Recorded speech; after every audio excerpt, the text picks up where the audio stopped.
Now for this step, we'll be attaching the bunny's tummy.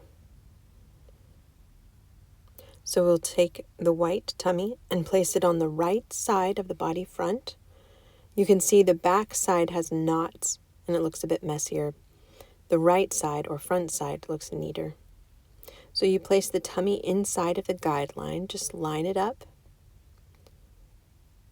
And then you can take your safety pins and attach it in place while we're doing our stitching. And that just holds it there so that it won't move around.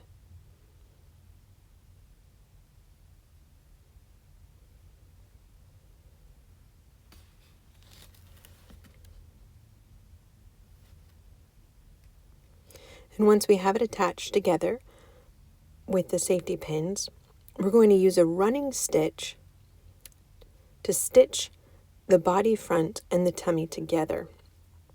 Now you can see you can choose to do a double-threaded needle or a single-threaded needle.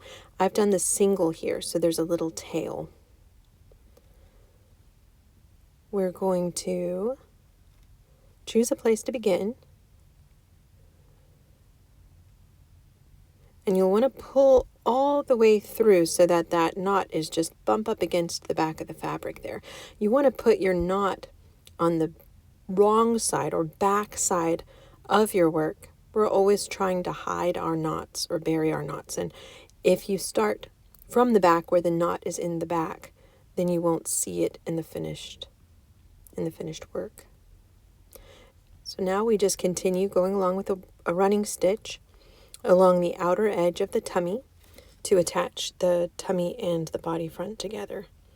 You're going to use about a 1/8 inch seam allowance. That's the space between the stitch and the outer edge of the tummy there. And you can kind of see that running stitch is just giving a sturdy attachment for that tummy. You want to try to make your stitches as even as you can. And just continue around the outer edge.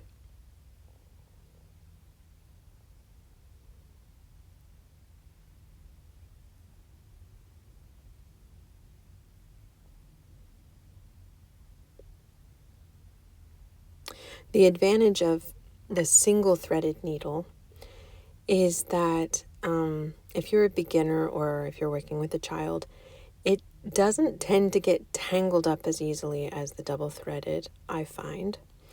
And if you have got an error, then it is easier to unthread the needle, correct the error, and then rethread the needle without having to actually cut the thread. So there can be advantages. The advantage of double threading your needle is that it tends to be sturdier because you have obviously double the thread, so you tend not to snap the thread as much, which can also be a problem. So it just depends on who's doing the project and what kinds of problems that you might encounter.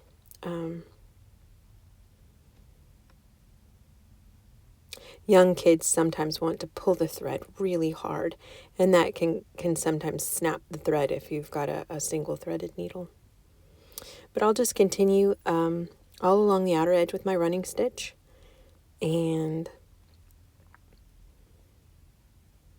I've sped up the video so that it's going along a little bit more quickly.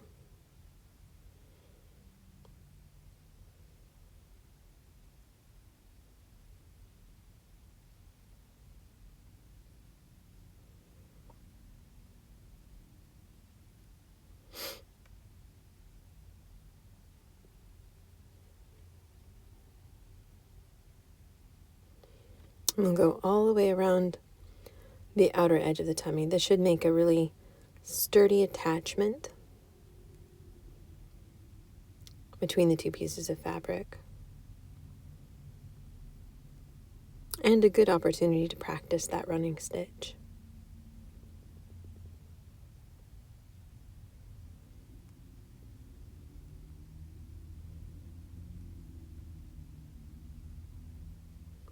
Now, as we approach the end, you want to think about trying to fit the number of stitches in the space that you have. So as well as you can, kind of adjust the length of the stitches so that they sort of line up at the end. And then you need to tie an ending knot in the back. If we just clipped the thread, it would fall apart. So we have to have a knot in the back that just keeps that thread from coming unstitched.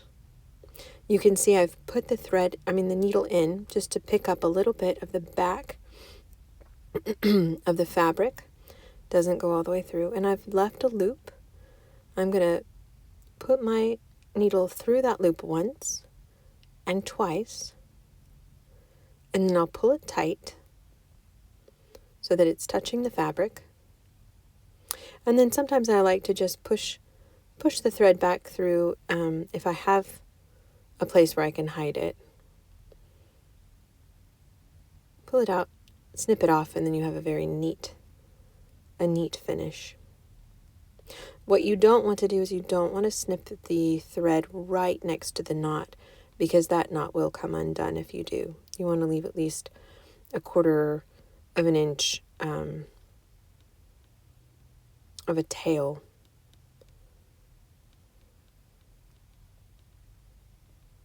And there you go. That's the first step.